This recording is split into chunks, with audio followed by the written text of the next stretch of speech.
ओम श्री शक्ति नमः। ओम श्री शक्ति नमः। पंचम अंश 11वां अध्याय। इंद्र का क्रोध और श्री कृष्ण का गोवर्धन ढाकर। श्री पराशर जी बोले, हे मैत्रेय, अपने यज्ञ के रुक जाने से इंद्र ने अत्यंत रोष पूर्वक संवर्तक नामक मेघों के दल से इस प्रकार कहा, अरे मेघों, मेरा ये वचन सुनो और मैं जो कुछ कहूँ उसे मेरी आज्ञा सुनते ही बिना कुछ सोचे विचारे तुरंत पूरा करो। देखो, अन्य गोपों के सहित दुर्बुद्धि नंदगोप ने कृष्ण की सहायता के बल से अंधा होकर मेरा यज्ञ भंग कर दिया है।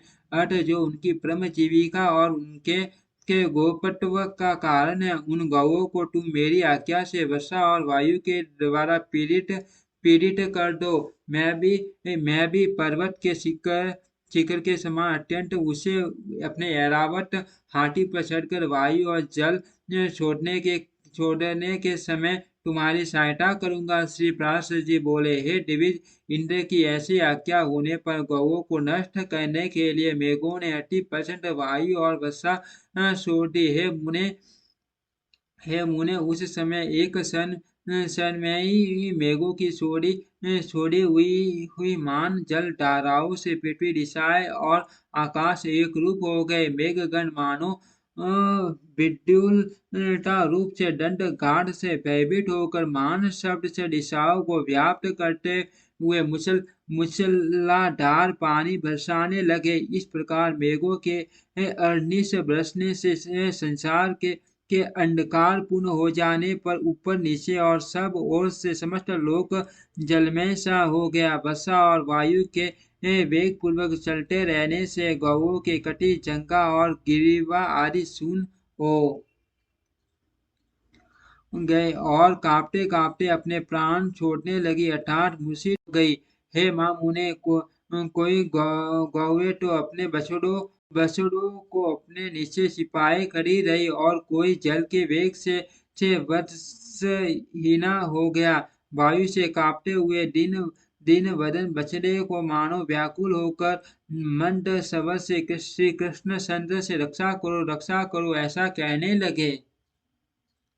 हे मैत्रेय, उस समय गोपी और गोपगण के सहित संपूर्ण गोकुल को अत्यंत व्याकुल देखकर श्री हरि ने विचारा, यज्ञ भंग के कारण विरोध मानकर यह सब करतूत इंद्र ही कर रहा है। अतः अब मुझे संपूर्ण वज्र की रक्षा करनी चाहिए। अब मैं धैर्य पूर्वक बड़ी बड़ी शिलाओं से घनीभूत इस पर्वत को काट कर इसे एक बड़े छत्र के समान वज्र के ऊपर धारण करूंगा। श्री पराशर जी बोले, श्री कृष्ण चंद्र ने ऐसा विचार कर गोवर्धन पर्वत को उखाड़ लिया और उसे लीला से ही अपने एक हाथ पर उठा लिया। पर्वतों को उखाड़ लेने पर सूर्यनंदन श्री श्याम सुंदर ने गोपों से हंसकर कहा, आओ शीघ्र ही इस पर्वत के नीचे आ जाओ। मैंने वर्षा से बचने का प्रबंध कर दिया है। यहाँ वायुहीन स्थान में आकर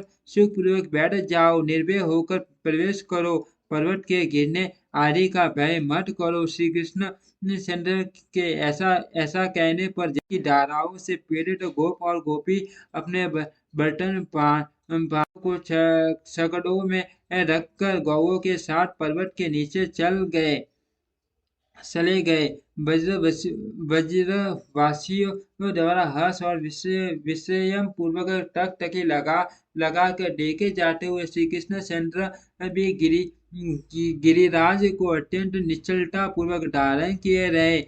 जो प्रीति पूर्वक आंख फाड़ कर देख रहे थे, उन शीत गोप और गोपियों से अपने शिरीटों का स्तवन होते हुए श्री कृष्ण चंद्र पर्वत को धारण किए रहे। हे विप्र, गोपों के नाश करता इंद्र की प्रेरणा से नंद जी के गोकुल में 7 रात्रि महाभयंकर मेघ बरसते रहे। किंतु जब श्री कृष्ण चंद्र ने पर्वत धारण कर गोकुल की रक्षा की तो अपनी प्रतिज्ञा व्यर्थ हो जाने से इंद्र ने मेघों को रोक दिया। आकाश के मेघहीन हो जाने से इंद्र की प्रतिज्ञा भंग हो जाने से समस्त गोकुलवासी वहां से निकलकर प्रसन्नता पूर्वक फिर अपने अपने स्थानों पर आ गए और श्री कृष्णचंद्र ने भी उन ब्रजवासियों के विस्मयपूर्वक देखते देखते गिरिराज गोवर्धन को अपने स्थान पर रख दिया।